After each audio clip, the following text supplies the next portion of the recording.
안녕하세요. 과학으로 보는 세상시 오늘도 흥미진진 풍성한 과학 이야기와 함께 찾아왔습니다. 김 과장님 오늘 손에 뭘 들고 왔어요? 이거요? 뭔지 좀 궁금하시죠? 네. 이거 말씀드리기 전에 제가 그럼 퀴즈 하나 드릴게요. 두 분은 혹시 지금 이 시기가 어떤 시기인지 좀 알고 계십니까? 아유, 뭘 하긴요. 봄이 오는 소리, 봄이 오는 시기 아닙니까? 손잡고 꽃놀이라도 가자는 거예요? 아이고 진짜 혼자 속 편한 얘기하고 있네. 이러니까 만년대리지. 자, 잘 들으세요. 앞으로 5월까지는 산불 조심 기간입니다. 그래서 제가 또 포스터를 하나 딱 이렇게 만들었죠. 이렇게. 예, 잘 그렸죠. 짝짝짝. 아니 우리 김 과장님 의도는 참 좋은데요. 네. 우리가 포스터를 그리고 있을 게 아니라 재미있는 과학 이야기 시청자 여러분들께 전해드려야 할 의무가 있지 않나요?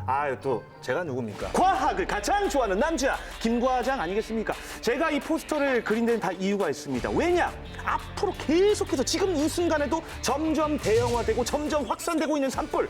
이 산불을 막는데도 과학이 숨어져 있기 때문이죠.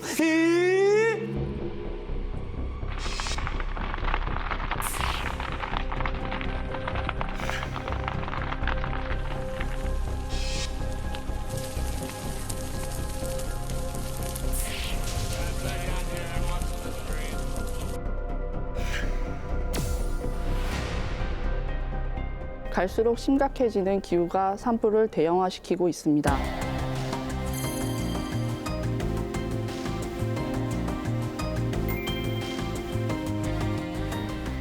최근에 인공지능과 드론 등 최첨단 과학 기술을 이용해 산불 예방 및 대응, 복구에 최선을 다하고 있습니다.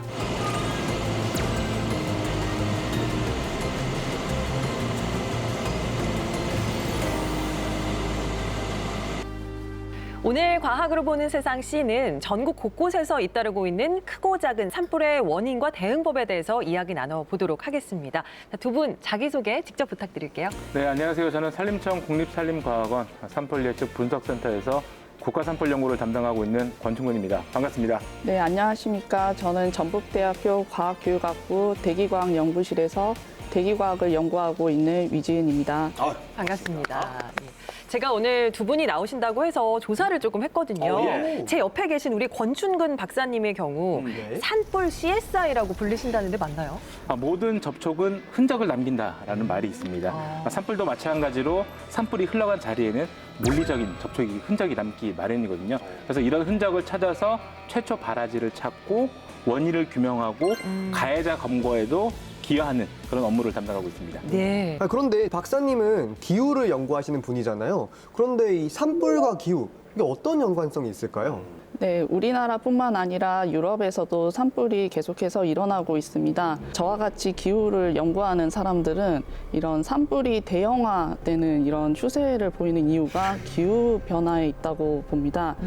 그래서 저는 오늘 기후 과학적 측면에서 산불이 왜 발생하는지 그리고 어떻게 대처할 수 있을지에 대해서 말씀드릴 수 있을 것 같습니다. 네. 지난해 이맘때였죠. 많이들 기억하실 텐데 역대 최악의 산불로 기록된 울진 삼척 산불 기억하실 겁니다. 네. 예, 올해도 걱정이 되는 게 남부지방은 지금 역대 극심한 가뭄에 시달리고 있다고 하고 또 동해안에는 건조 경보가 발령 중이더라고요. 지난 2월 1일부터는 또 봄철 산불 조심 기간이 시작이 됐는데 왜 봄이 시작되는 시점부터 산불 조심 기간을 갖는 건가요, 우리가?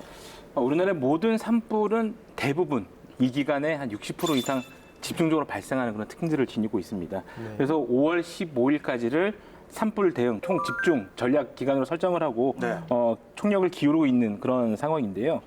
특히나 봄철에는 건조한 날씨하고 바람 때문에 특히나 불씨 관리에 조심을 해야 될 그런 시기입니다. 맞습니다. 산불이 정말 무섭다고 느끼는 게 얼마 전에는 제가 울진 지역에 출장을 갔었거든요. 네. 근데 벌써 그 울진 그 삼척 산불이 발생한 지 1년이 다 됐는데도 그 지역이 여전히 폐허로 좀 남아 있더라고요. 깜짝 놀랐습니다. 울창했던 나무들이 까맣게 타들어가는 모습 보면 정말 안타까운데 산불 이게 도대체 왜 발생하는 걸까요? 어떻게 발생하는 걸까요? 특히 우리나라 같은 경우는 낙뢰나 그런 마찰 같은 자연 현상으로 인한 산불은 거의 드뭅니다. 그래서 산을 찾는 사람들의 취사 행위 그리고 영농인들의 소각 활동에 의해서 많이 발생하는 그런 특징을 좀 보이고 있는데요. 최근 10년간 그 산불 통계를 좀 살펴보게 되면 입산자에 의한 실화가 36% 실화가. 예, 그 소각에 의한 실화가 31% 정도 차지를 하고 있습니다. 네. 즉 전체 산불의 절반이 넘는 원인이 사람에 의한 실화 또는 소각행위로 나타나고 있다는 거죠. 게다가 예전과 달리 겨울철 날씨가 건조해져서 산불 대형화 추세가 나타나고 있습니다. 아, 박사님 말씀 듣다 보니까 박사님이 여기 나오셔야 되는 확실한 이유가 있네요. 아, 그럼요. 이 건조한 날씨가 계속되면 산불이 커진다, 발생한다. 즉, 기후변화랑 산불이 관련이 있는 거네요. 네, 맞습니다. 영동 지역의 겨울철 기후 변화를 살펴보면 최근 10년간 기온의 0.4도 증가했고 강수량은 12.6mm 감소했습니다. 이는 영동 지역이 이전보다 따뜻해지고 건조해졌다는 것을 의미합니다. 제가 생각을 해보니까 이것도 기후변화의 영향이었던 것 같은데 2021년이었던 걸로 기억을 해요. 그해 겨울에 눈을 거의 보지 못했거든요. 맞아요. 네, 그 해에는 매우 심한 가뭄이었는데요. 최근 기후 변화로 인해서 겨울철 강수량이 감소하는 추세를 보이고 있습니다. 최근 2021년 겨울철 강수량이 13.3mm로 역대 매우 낮은 강수량을 기록했습니다. 예, 최근 몇 년 사이에 발생한 산불들을 보면 걷잡을 수 없을 만큼 정말 큰 불로 많은 피해를 낳는 것 같아서 그게 참 안타깝습니다. 그럼 실제로 산불이 지금 얼마나 늘고 있는 건가요? 네, 그 파란색이 산불이 발생한 건수이고요. 예. 그 노란색은 면적을 좀 나타내고 있는데요. 네. 여기서 눈여겨 보실 만한 사항은 산불이 많이 나는 것도 문제지만 네. 면적이 늘어나고 있다라는 겁니다. 2017년 대비 2배 가량 피해 아이고. 면적이 늘어나고 있고 이 현상은 앞으로도 지속적으로 나타날 것으로 저희는 전망을 하고 있습니다. 네. 왜 하필 2019년에만 이렇게 불이 더 심하게 났을까요? 그러네요. 건조특보 일수가 예년 평균보다 더 많아졌습니다. 계속해서 땅이 말라가고 있기 때문에 불이 나도 더 크게 번질 수밖에 없습니다. 지금은 이제 시도 때도 없이 불이 난다. 좀 이렇게 생각을 하셔도 무방할 것 같아요. 예. 그 기후변화로 인한 평균 기온의 상승하고 또한 적은 강수량으로 인해 가지고 산림내 탈 수 있는 물질, 낙엽, 그리고 잔가지 이런 것들이 지금 바짝 말라 있는 그런 상황이거든요. 그래서 작은 불씨에도 쉽게 지금 산불이 발생할 수 있는 가능성이 좀 높아지고 있는 그런 상황이고 앞으로도 이런 현상을 더 증가를 할 것이라고 저희는 전망을 좀 하고 있어요. 예. 뭐 말 그대로 진짜 묻지도 따지지도 않고 정말 발생하고 있는 산불. 자, 박 대리 혹시 이 산불이 왜 이렇게 위협적이고 위험한지 혹시 알고 있습니까? 아, 당연히 모르니까 여기서 열심히 보고 듣고 배우려고 하고 있죠. 당당합니다, 아주. 당당한데. 뭔 또 소리를 하려고 시비를 거세요. 또 10이라니 내리사랑이라고 정리합시다. 내리사랑? 예, 내리사랑. 자, 박 대리 혹시 저처럼 이 불과 이렇게 사투를 벌여가면서 객관적으로, 과학적으로, 체계적으로 이 산불의 위험성에 대해서 한번 좀 배워봤어요? 안 배워봤죠? 네. 안 배워봤으면 말을 하지 마세요. 네. 아유, 잠깐 그게 뭔 소리가 갑자기?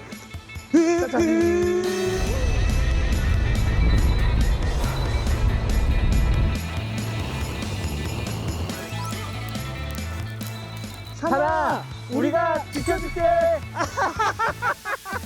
사람의 힘으로는 도저히 감당할 수 없을 만큼 대형화되고 있는 산불. 이 산불이 우리나라만의 문제는 아니라고 하죠, 위 박사님? 네, 2022년에 네이처에서 발표된 연구 결과에 따르면 예. 미국 서부의 경우에는 최근에 지난 1200년 동안 한 번도 경험해보지 못한 최악의 가뭄을 겪었다고 합니다. 기후변화에 의해서 강수량과 토양 수분량이 감소하게 되면 매우 건조하게 되는데요. 이렇게 되면은 통제하기 어려운 산불이 출현할 수 있습니다. 제 기억에는 매년 캘리포니아 지역에 산불이 엄청 크게 났던 걸로 기억을 하거든요. 아니, 왜 그 지역만 유난히 그런지 따로 이유가 있나요? 캘리포니아 같은 경우는 매년 그 최악의 기록을 갱신하고 있습니다. 갱신이요? 매년 발생할 월드 때마다 레코드? 예. 네. 산불을 진화할 수 있는 물이 많아야 되거든요. 네. 근데 캘리포니아 지역에는 물이 없습니다. 오랫동안 그 농업 지역이었거든요. 네. 그러다 보니까 지하수가 고갈이 되어가지고 진화 용수로 활용할 물이 부족한 거예요. 인공위성을 좀 보더라도 수위가 보일 정도로 물이 없는 걸 확인할 수가 있습니다. 호주에서는 2019년 9월부터 반년간 산불 피해가 있었습니다. 이 피해가 얼마나 컸냐면 지구 밖에서도 관측이 될 만치 매우 컸었고 이 산불로 인한 연기가 태평양 너머에 있는 남아메리카나 일본에서도 관측이 될 정도였습니다. 이 산불이 특히 사람들이 주로 거주하는 도시 인근에서 발생해서 피해가 더욱 컸었는데요. 네. 산불의 피해가 매우 컸던 이유 중 하나는 기후변화입니다. 이 시기에 호주 인근의 해수면 온도가 차가웠고 동아프리카 지역 인근은 따뜻했습니다. 해수면 온도가 차가워지면은 인접하고 있는 대기가 안정화돼서 수증기 증발이 억제됩니다. 그렇게 되면은 그 인근 지역이 매우 건조하게 되는데요. 반대로 해수면 온도가 따뜻한 지역은 수분하게 되고요. 이런 해수면 온도의 쌍극자 현상으로 인해서 호주가 매우 건조해짐으로써 산불을 제압하기 어려워져 그 피해가 매우 컸었습니다. 이런 쌍극자 현상은 기후변화로 인해서 앞으로 더 자주 일어날 것으로 전망되고 있습니다. 해수면 온도도 저희가 생각을 해야겠네요. 네. 그리고 앞서 좀 말씀을 좀 드렸었는데요. 예. 산불 발생 가장 큰 요인은 인위적 요인이다. 사람에 의한 실화 또는 소각행위로 나타나고 있다는 거죠. 인도네시아, 그러니까 아마존 등 열대 우림에서 사람들의 개간이나 채굴 등의 목적으로 일부러 방화하는 경우가 종종 일어나고 있습니다. 개발 행위를 하기 위해서 네. 일부러 불을 내고 있다는 겁니다. 특히나 이 지역에서 산불이 발생했을 경우에 가장 큰 문제가 되는 게 온실가스 배출이에요.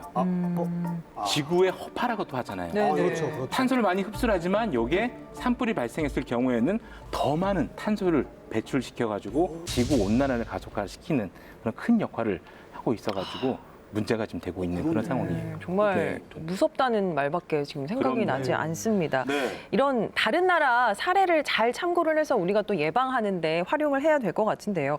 그러면 우리나라 역대 산불 중에서 가장 피해가 컸던 역대 최대의 피해를 남겼던 산불 하면 뭐가 있을까요? 일단 피해 면적성을 좀 살펴봤을 때 네. 3위는 1996년 강원도 고성 산불이 되겠고요. 어제부터 시작된 강원도 고성의 산불은 군부대 사격장에서 처음 일어났습니다.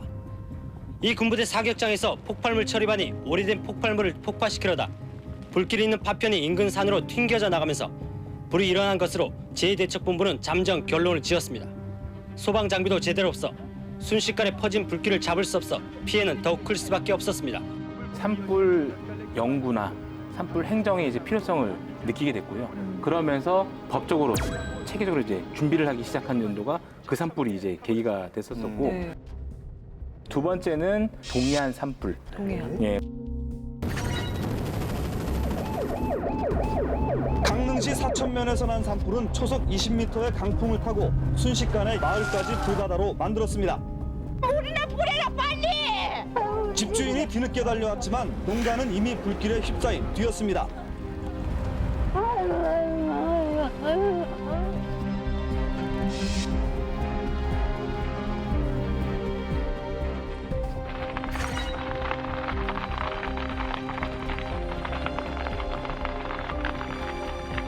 앞에 안 보인다. 이거 가다가 죽는 거 아니야, 이거?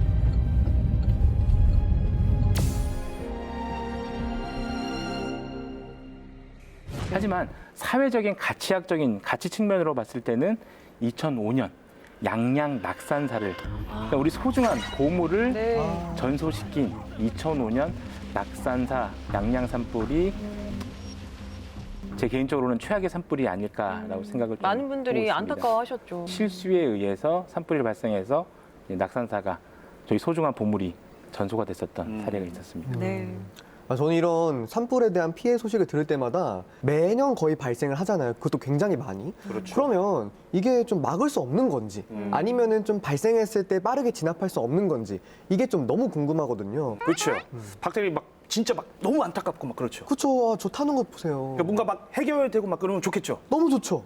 자, 울진 삼척 산불이 왜 역대 최대 피해를 낳았는지 지피지기면 백전백승이란 말이 있습니다. 산불을 알아야 산불을 이길 수 있는 법. 자, 지금부터 제가 알려드립니다.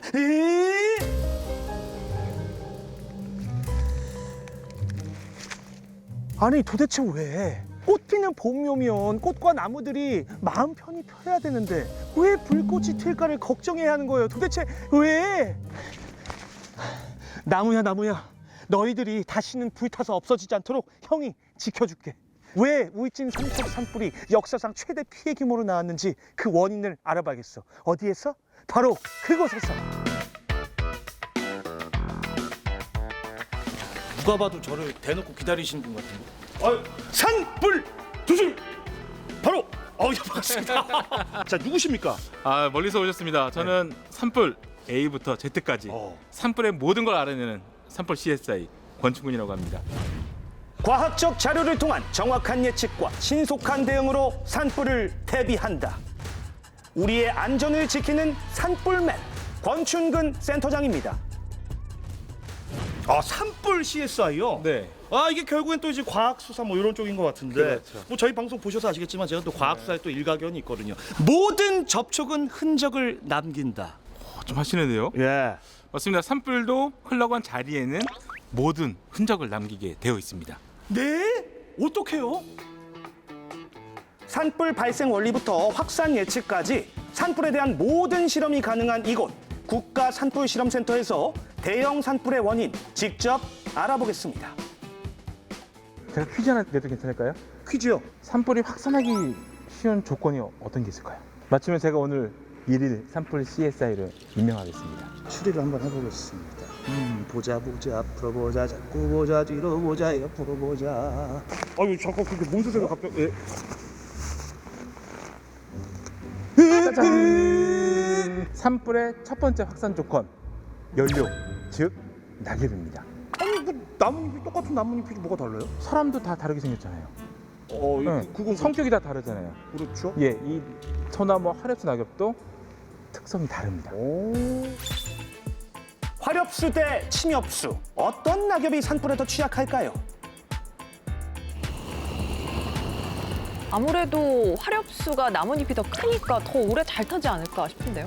저도 처음엔 그럴 것 같았거든요. 그런데 이 침엽수는 화렵수보다 열량이 풍부해서 훨씬 빠르게 탈 뿐만 아니라 오랜 시간 연소합니다. 화렵수는 잎이 크기 때문에 산소가 들어갈 수 있는 공간이 있습니다. 산소가 계속 유입이 되면서 완전한 연소가 이루어질 수 있는 거예요. 완전 연소. 그렇죠. 근데 반면에 이 침엽수, 소나무 잎은 바늘 같죠. 쌓이고 얽히게 되면은 산소가 들어가지 못하는 거예요. 산소가 들어가지 못하면서 무슨 연소?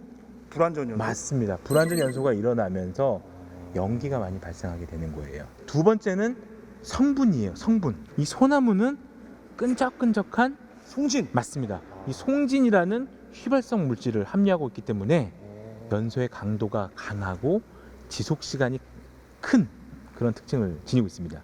우리나라에서 주로 대형 산불이 많이 발생하는 지역, 강원도 동해안, 그렇죠. 경북 동해안 지역 대부분의 산불에 취약한 소나무, 침엽수림이 다량으로 분포를 하고 있습니다. 여기에 바람이 다시 한번 불어주면 어떤 현상이 나타날까요? 아니 그 속담에 그 불난 집에 부채질하면 안 된다고 그러는데 너무하시네. 이거 선풍기를 그렇게 하면 이거 큰일 나죠. 더 잘 타겠죠? 예. 근데 지금 다 꺼진 것 같은데요? 김 과장이 미처 보지 못한 잿더미 속의 잔불씨 혹시 보이시나요? 이곳에 바람을 불어넣자 불씨가 순식간에 살아납니다. 숨어있던 불씨에 산소가 공급되면서 불길이 커진 건데요. 꺼진 불도 다시 봐야 하는 이유가 바로 이겁니다. 권 형사님 아니죠. 박사님 두 번째 조건은 여기 있는 거군요. 그렇죠. 제가 한번 맞춰봐도 될까요? 가능하시겠어요? 하이, 제가 누구라고요? 과학을 가장 좋아하는 남자. 저 김 과장 한번 믿어보시죠. 네, 딱 계세요. 여기 나뭇가지. 명탐정 기환, 산불이 확산하기 위한 다음 조건도 찾을 수 있을까요? 우리 김 과장님 화이팅! 화이팅! 이게 지금 경사도가 살짝 이렇게 기울어져 있거든요. 요게 뭔가 좀 그 두 번째 조건에 대한 힌트가 아닐까 생각이 드는데요. 맞습니다. 바로 두 번째 요인이 지형과 기상이 복합적으로 작용했을 때 산불 확산은 어떻게 되는지 알아보겠습니다. 불은 전도열과 복사열을 앞으로 전달하면서 확산하는데요. 이 경사가 높은 산에 강한 바람이 불면 화염이 눕게 되고 이 전달되는 길이와 면적이 더욱 커져서 확산 속도가 빨라지는 겁니다. 바람이 있을 때와 없을 때의 불길 확산 속도 차이는 무려 78배. 속도의 차이 확연하게 보이죠? 자, 그러면 네. 울진 삼척 그 산불 당시에는 이 풍속이 어느 정도 됐던 거예요? 그 당시에 순간 최대 풍속은 한 23m 정도 좀 관측이 됐었습니다. 저는 현장에서 한번 체험을 해봤는데 네. 한번 경험을 한번 해보시겠습니까? 그럼요.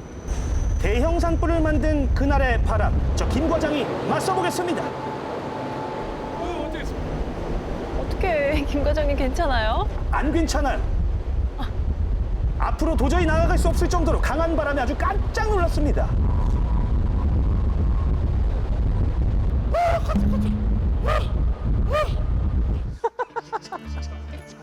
되게 좋아하시네. 너무 즐거웠습니다. 좀 어떠셨어요? 바람막이가 아무 소용이 없어요. 아니 제가 뭐 배운 분이시도 아니고 바람머리를 지금 위력이 엄청나네요, 진짜. 그러니까 상상을 한번 해보세요. 산불 현장에서 이런 바람이 분다. 그러니까 저희가 상상한 것 그 이상이라는 거예요. 울진 삼척 산불은 봄철의 건조한 대기로 인해 바짝 마른 낙엽이 연료 역할을 했고요. 여기에 국지적인 강풍과 급경사 지형까지 산불 확산 조건 3가지를 모두 갖추면서 대형 산불이 됐습니다. 그런데 이 3가지 요소가 복합적으로 작용할 때 나타나는 무시무시한 현상이 또 있습니다. 아니, 무시무시한 게 또 있다고요? 이거예요? 네, 이거예요. 아니, 뭐 이렇게 좀 길쭉한 게 있어요? 뭐 무시무시한 거 보여주신다면서요? 잠시 후에 여기서 토네이도가 발생할 겁니다. 토네이도? 네. 아니 제가 지금 아침에 기상 상태 확인했을 때는 토네이도. 아니 그리고 무슨 우리나라에 토네이도가 있어요. 일단 한번 보시고 말씀하시죠. 제가 하는 건데 갑자기. 예, 알겠습니다. 작은 불씨가 산림의 낙엽에 불을 옮기고요. 그 불이 나무에 붙었을 때 이 토네이도처럼 도는 현상이 나타나는데요. 이거 진짜 토네이도처럼 보여요. 이거 어떻게 된 거예요? 자, 그건 말이죠. 이 산불이 발생하면 뜨거운 불과 함께 공기 온도도 상승하게 되는데요. 이 뜨거워진 공기는 대류 현상에 의해서 위로 치솟게 됩니다. 이때 주변의 공기가 빨려 들어가서 회오리가 만들어지는 거죠. 근데 이거는 지금 인위적인 어떤 이런 그 조건을 맞췄기 때문에 생기는 거지, 이게 실제로 자연에서도 이런 산불이 발생한다고요? 그럼요. 모든 대형 산불 현장에서는 이런 현상이 나타나고 있습니다. 잘 타는 연료, 예. 그리고 기상, 그리고 지형 조건이 맞아 떨어졌을 때 뜨거운 공기와 찬 공기가 대류하면서 일어나는 현상입니다. 또한 다량의 화염이 높이까지 전달되기 때문에 예. 진화 인력이나 진화 장비 등이 투입되기 어려운 그런 여건이 됩니다. 화염 토네이도에 바람이 더해지면 불똥이 사방으로 날아가는데요.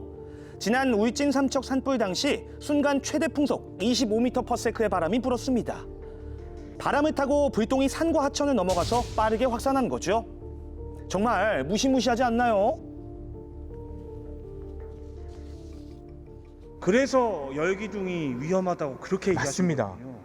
열기둥이 형성이 되고 그 다음이 도깨비불이 현상으로 이어지게 되거든요. 자, 그럼 다시 원점으로 들어가서 네. 울진 삼척 산불 현장에서 그때 계셨잖아요. 네네. 그래서 원인이 결국 뭐였습니까? 여러 가지 어떤 주변의 CCTV나 네. 뭐 여러 정황상으로 봤을 때는 어떤 사람의 실수에 의한 실화가 아닐까라고 저희는 좀 추정을 하고 있습니다.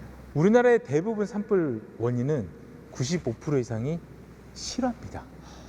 근데 이 말은 뒤집어서 반대로 생각해 보세요. 우리가 산불에 대해서 조금만 더 경각심을 갖고 주의를 가진다고 하면은 네. 95% 이상의 산불을 사전에 예방을 할 수도 있다라는 긍정적인 신호이기도 합니다. 우리 국토의 70%를 차지하는 산. 그 안에는 소중한 생명들이 살아가고 있는데요. 순간의 실수로 작은 생명들과 우리의 소중한 터전을 잃는 일이 더 이상 반복되지 않기를 바라봅니다. 산아, 우리가 지켜줄게.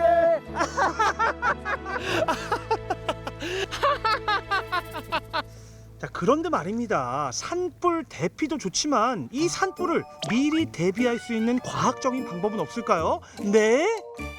최근에 권 박사님께서 산불을 끄기 위해서 공중에서 뿌리는 약재를 개발하셨다고 합니다. 그러면 이번에 개발하신 약재는 기존의 약재랑 어떤 점이 다른 건가요?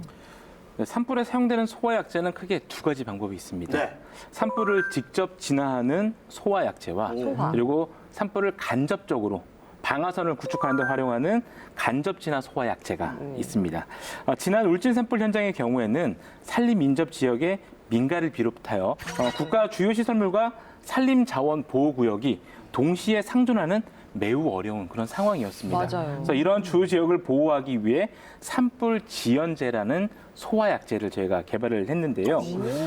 산불의 피해가 예상되는 지역에 미리 살포를 함으로 인해 가지고 산불을 지연시키는 확산을 저지시키는 산불 지연제라는 소화약재를 저희가 활용을 하였습니다. 네. 한번 살포를 하게 되면 수분이 증발하더라도 산불 차단 성능이 유지가 되고 비가 오지 않을 경우 3개월 이상 그 효과가 불에 타지 않는 효과가 있는 것으로 이게 와, 나타났습니다. 네. 그리고 동식물에 대한 독성이 없는 친환경 소화 약재입니다. 야, 자 그런가 하면요. 또 최근에는 드론이라든지 인공지능 CCTV 같은 첨단 ICT 기술을 산불 관리에 활용하고 있다고 네. 제가 들었거든요. 전국의 각 지역별 지역 및 산림 조건 그리고 온도, 습도, 풍속 등 기상 빅데이터와 인공지능 기법을 활용하여 산불 위험도를 예보 중에 있습니다. 산불 위험도는 관심, 주의, 경계, 심각 4단계로 구분을 하고 있는데요. 국가 산불 위험 예보 시스템에 접속하시게 되면 그 위험 정보를 실시간으로 확인을 할 수가 있습니다. 네. 또한 열화상 카메라를 장착한 드론을 활용하여 산불 및 입산 통제 구역을 감시하는 등 기존보다 신속하고 정확한 산불 감시에 나서고 있습니다. 그리고 불꽃, 연기, 움직임 등을 포착할 수 있는 인공지능이 접목된 지능형 CCTV를 설치하여 산불 감지 정보를 실시간으로 자동 전송하는 ICT 플랫폼을 구축하고 있습니다. 정말 유용할 것 같아요. 특히나 내 주변 지역의 산불 위험도를 알고 있으면 많은 예방 효과 주의할 수 있으니까 있을 것 같은데 대응도 중요하지 않을까요?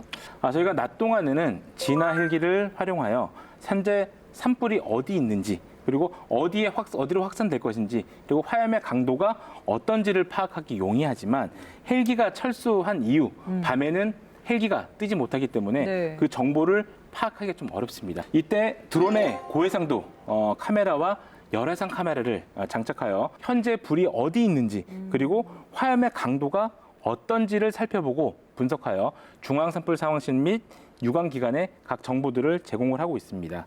또한 복구 또한 상당히 좀 중요한데요. 인공위성, 드론을 활용해서 피해 면적과 그리고 정확한 피해 등급을 구분을 해서 관련 정보도 제공을 하고 있습니다. 네, 과학으로 보는 세상시 오늘은 급증하는 산불 막을 순 없는지 또 빠르게 진압할 순 없는지에 대한 이야기 나눠보고 있는데요. 두 분이 저희를 위해서 사진을 준비해 오셨다고요? 네, 한번 보실까요? 네. 네.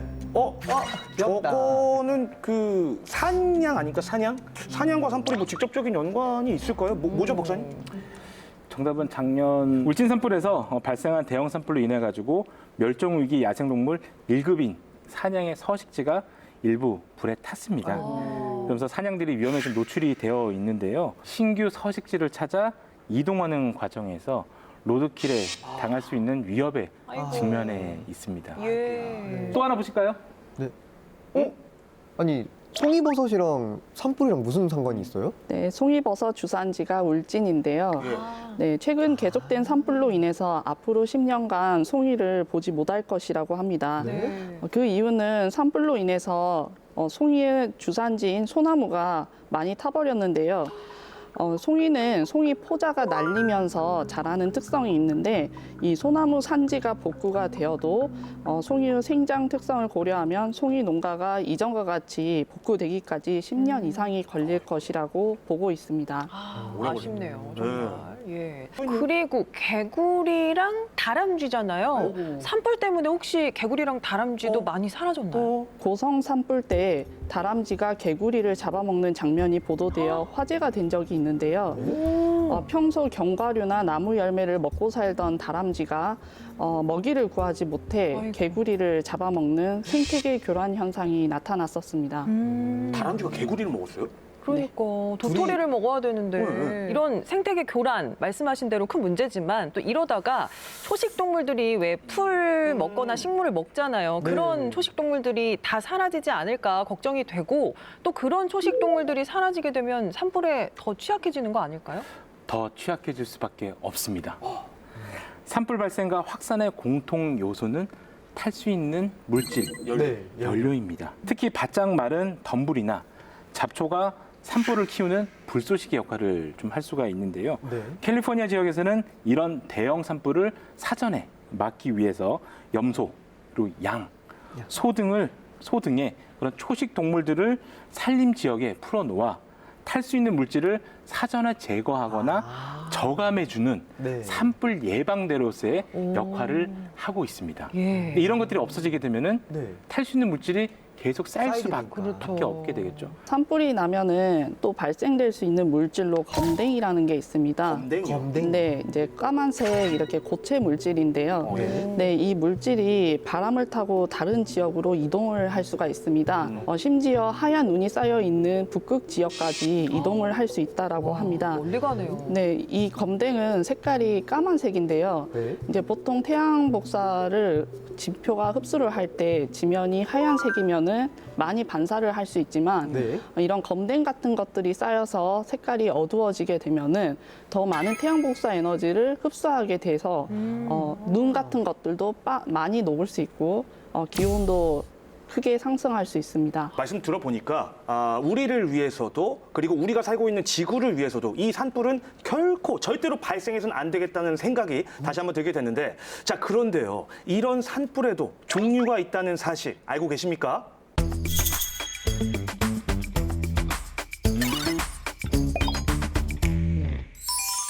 산불이 확산하기 위해서는 연료, 지형, 기상이 복합적으로 작용해야 하는데 이를 산불 확산의 3요소라고 합니다. 3요소가 상호작용하면서 힘이 약한 산불이 되느냐, 강력한 힘을 가진 산불이 되느냐가 결정되어집니다. 즉, 연소 부위와 특성에 따라 지표화, 수관화, 비화로 구분됩니다. 산불 발생 시에는 여러 종류의 산불이 동시다발적으로 발생할 수 있으며 우리나라와 같은 산악 지형에서는 바람이나 경사 등의 영향으로 지표화에서 수관화로 이어지거나 비화가 발생하여 산림이 큰 피해를 입기도 합니다. 첫 번째 지표화는 지표층에 풀, 관목, 낙엽, 고사목 등의 연료가 타면서 확산되는 산불로 가장 흔한 산불을 의미하며 주로 불꽃이 있는 연소인 화염연소로 확산되는 산불의 형태를 말합니다. 지표 내 연료 물질이 많을 경우 지표화는 수관화 및 수관화로 확산되어 산불의 피해가 커지기도 하는데 지표화로부터 수관화로 이어지는 것을 돕는 연료를 사다리 연료라고 합니다. 두 번째 수관화는 나무의 줄기가 타는 것으로 지표화로부터 발생하여 연소하는 경우가 많습니다.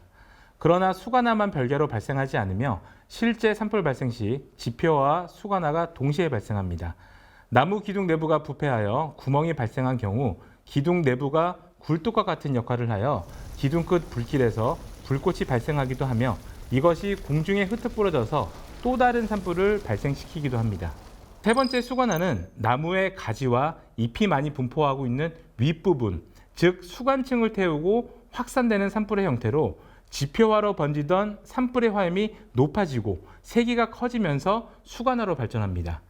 일반적으로 수관화는 지표화에 비해 산불 강도가 강하고 확산 속도가 빠르기 때문에 진화가 어려워 상당한 피해를 야기하는 가장 무서운 산불입니다.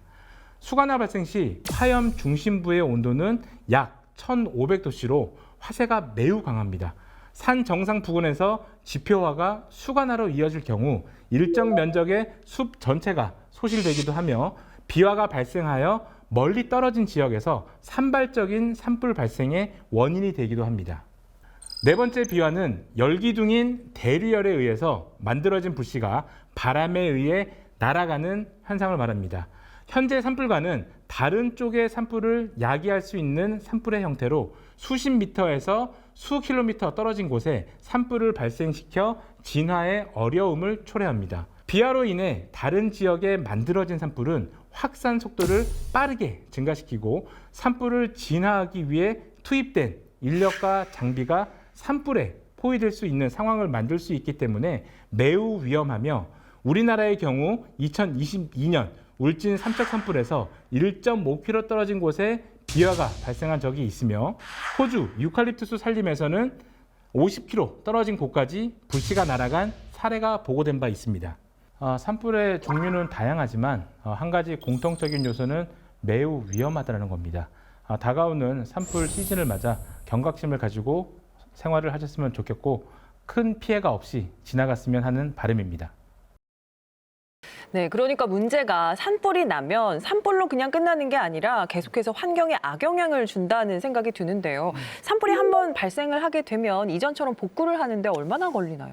산불 이전에 숲의 생태계로 돌아가기 위해서는 네. 최소 100년은 걸립니다. 100년이요? 예. 최소. 연구에 따르면 피해를 입은 그 숲은 30년 이상 지나야 외형상 숲의 모습으로 돌아가게 되고요. 포유류가 돌아오기까지는 35년 이상. 흙 속에 있는 미생물은 100년은 더 지나야지만 회복되는 것으로 분석이 되었습니다. 네. 그러니까 실제로 1996년, 네. 2000년 산불이 났던 강원도 고성군 주강면의 숲은 아직 후유증에 시달리고 있습니다. 산 능선 왼쪽은 자연 회복 과정을 지켜보기 위해 피해 지역을 그냥 그대로 두었습니다. 원래 소나무가 울창하게 자라는 곳인데 지금은 신갈나무 등 굴참나무류의 화렵수가 뿌리를 지금 내리는 그런 상황이고요. 하지만 여전히 흙이 드러난 곳이 좀 많이 있어서 산불로 소실된 흙 속 유기물 등이 회복되지 못하고 경사면을 따라서 계속 흙이 흘러내리고 있는 그런 상황입니다. 뭐 결론적으로 나무가 지금 뿌리를 내리지 못하고 있는 불안정한 모습이라고 볼 수가 있습니다. 네. 근데 들어보니까 숲을 잘 관리하는 것 자체가 산불을 예방하는 아주 좋은 방법이라고 들었습니다. 네, 맞습니다. 코로나, 우리 밀집도가 높으면 어떻죠? 아무래도 더 위험이 높아지죠. 빨리 확산되겠죠. 예. 전파가 빨리 되겠죠. 네. 나무도 마찬가지입니다. 나무들이 빽빽하게 있으면은 불이 쉽게 잘 옮겨 붙어요. 옮겨 붙겠죠. 그러니까 나무도 거리 두기가 필요하다. 네. 그러니까 적정하게 거리를 유지를 하는 것이 가장 중요하고요. 또한 두 번째는 이 수직적으로 나무 가지를 잘라주는 거예요. 그러니까 지표화에서 불이 발생했을 때 이 불이 사다리를 타고 불이 올라가는 형태가 되거든요. 이게 가지가 그런 역할을 그렇죠. 하는군요. 그래서 이 사다리를 제거를 해주는 거예요. 네. 그래서 수평적으로는 숲 가꾸기, 거리 두기를 해줘야 되고 수직적으로는 지표면과 가지의 높이를 높여줘야 됩니다. 이렇게 하면은 산불이 발생하더라도 아주 약한 강도로 유도를 할 수가 있습니다. 그래서 이런 것들이 저희는 산불에 강한 숲 가꾸기로 갑니다. 산림 면적이 무슨 집 평수 30평대, 40평대 이런 것도 아니고 엄청나게 넓잖아요. 그게 그렇죠. 그때 물리적으로 진짜 가능한 건가요? 저희가 가상 공간에서 시뮬레이션 하는 결과가 있습니다. 예. 그러니까 숲 가꾸기를 했을 경우에 3.4배 정도 확산 차단 효과가 좀 있었고요. 네. 1.7배의 산림 피해가 덜 입는 것으로 분석이 되었습니다. 확실히 효과가 있네요. 그래서 그만큼 숲 가꾸기가 중요하다는 겁니다. 저희가 산불과 관련해서 정말 많은 것들을 배워보고 있습니다. 모두 궁금한 점들이 참 많으신 것 같은데요. 시청자 여러분들께서도 과학으로 보는 세상 씨 앞으로 많은 궁금증들 영상 메시지로 보내주셨거든요. 한번 볼까요? 네, 안녕하세요. 방송인 김태진입니다. 저도 과학으로 보는 세상 C의 애청자고요. 김 과장님의 엄청난 팬입니다. 김기환 파이팅! 제가 다름이 아니고 문의를 드릴까 하는데 왜 뉴스 같은 데 보면 물이 부족해서 불을 끄기가 힘들다 뭐 이런 이야기가 있어요. 근데 우리나라는 삼면이 바다 아닙니까? 여기서도 물을 퍼올 수 있고 여기서도 물을 퍼올 수 있고 여기서도 물을 퍼올 수 있는데 바닷물로는 불을 끌 수는 없는 걸까요? 궁금하네요. 안녕하세요. 저는 요즘 아빠랑 엄마랑 등산을 하는 취미가 생겼는데요. 산에 올라갔다가 산불을 만나면 어떻게 해야 하는지 봄이 되니까 걱정되더라고요. 산불 대피 요령도 과학적인 방법이 있나요? SE에서 알려주세요. 맞아요. 정말 생각을 해보면 특히나 이제 바다가 가까운 지역에서는 바닷물을 이용하면 금방 불 끌 수 있을 것 같은데 어려울까요? 염분 때문에 어려울까요? 사용이 가능합니다. 오. 저희가 모니터링을 해봤습니다. 네. 해본 결과 수목에 악 영향을 미치지 않는 그 살포 시기는 5월 초까지로 좀 저희가 분석이 됐었고요. 또한 소나무, 참나무 네. 그리고 뭐 초본류들 이런 것들의 생육 환경에도 영향이 전혀 없는 것으로 나타났습니다. 그리고 토양 및 미생물 모니터링 결과에서도 피해가 나타나지 않는 것으로 좀 분석이 됐기 때문에 가뭄으로 물이 부족한 경우에는 네. 바닷물을 초기 진화에 활용해도 무방합니다. 그리고 특히나 다도해 해상 국립공원 여기에서는 실제 이것을 활용하기도 활용을 하고 있습니다. 우리 이제 한번 배워요. 대피요령 배워요.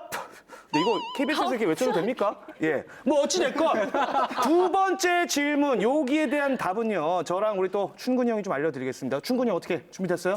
됐습니다. 하나, 둘, 셋. 크로스! 산불 발생 시 대처 방법 지금부터 저 김 과장이 알려드리죠. 산불은 보통 꼭대기로 확산하는 특징이 있는데요. 그래서 산행 중 산불을 발견하면 산 아래로 빠르게 대피하고요. 하산하는 게 어렵다면 탈물질이 없는 암석지대로 대피합니다. 연기 발생 시에는 젖은 수건으로, 열기 발생 시에는 마른 수건으로 호흡기를 지켜주세요. 그리고 무엇보다 산불은 사람의 부주의로 발생하므로 항상 주의하고 또 조심해야 합니다.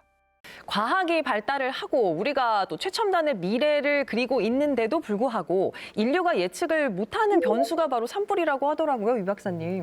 네, 맞습니다. 기후 변화를 고려해서 미래를 예측하는데 산불은 이렇게 불쑥불쑥 일어나는 사건입니다. 이러한 사건들은 정기적으로 출현하는 것이 아니기 때문에 예측이 조금 어렵습니다. 그런데 산불로 인해서 배출되는 물질들이 기후변화를 일으키는 요인이기 때문에 기후변화를 예측하기가 더 어려워지게 만들고요. 그래서 예측할 수 없는 미래가 계속 찾아온다라고 볼 수 있겠습니다. 네, 산불이 우리의 삶의 터전 그리고 나아가서는 우리의 생명까지 위협하기 때문에 더욱더 심각한 문제라고 할 수 있는데요. 해결할 수 있는 방법이라든지 예방 방법 있지 않을까요? 기상 우리가 조절할 수 있을까요? 아니요. 지형 조절할 수 있을까요? 그래서 우리가 가장 쉽게 접근할 수 있는 것이 바로 연료 관리입니다. 그래서 우리의 노력에 따라서 산불에 강한 숲이 될 수가 있고 대형 산불로 이어지는 기폭제의 역할을 할 수도 있다는 그런 의미입니다. 그래서 숲 가꾸기를 통해서 탈물질 제거는 불이 나무 위로 옮겨 붙는 것을 억제할 수가 있습니다. 지구온난화에 따른 기후변화는 우리가 예상하지 못한 다양한 기상재해를 일으킵니다. 네, 같은 기상재해라 할지라도 이전과 다른 양상으로 출현하고 있어서 한 번도 겪어보지 못한 미래를 맞이하고 있습니다. 그런데 기후변화 때문에 대형화된 산불이 출현하고 나서야 기후변화에 대한 심각성을 인지하게 되는 것 같습니다. 우리가 맞이할 다음 10년, 그 다음 10년을 위해서 한 번쯤 기후변화를 억제할 수 있도록 지금 내가 무엇을 할 수 있을지, 평소 자원들을 전략하는 습관을 가지고 있는지 돌아보는 시간을 가진다면 의미가 좀 있을 것 같습니다. 그러니까 결국은 우리의 역할이 중요하다는 말씀을 두 분이 해주셨습니다. 산불로부터 안전한 대한민국, 지구를 우리가 함께 만들어 가야겠습니다.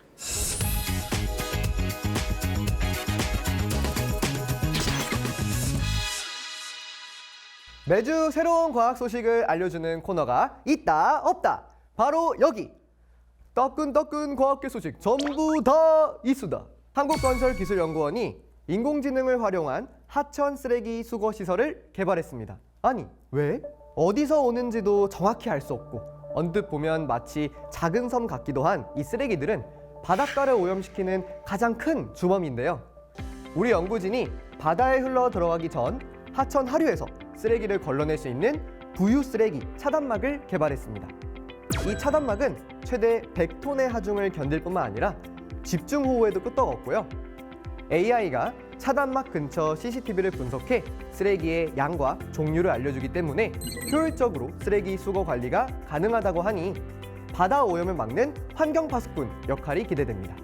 한국전자통신연구원은 물리적인 힘만으로 투명도가 조절되는 필름을 개발했습니다. 아니, 어떻게?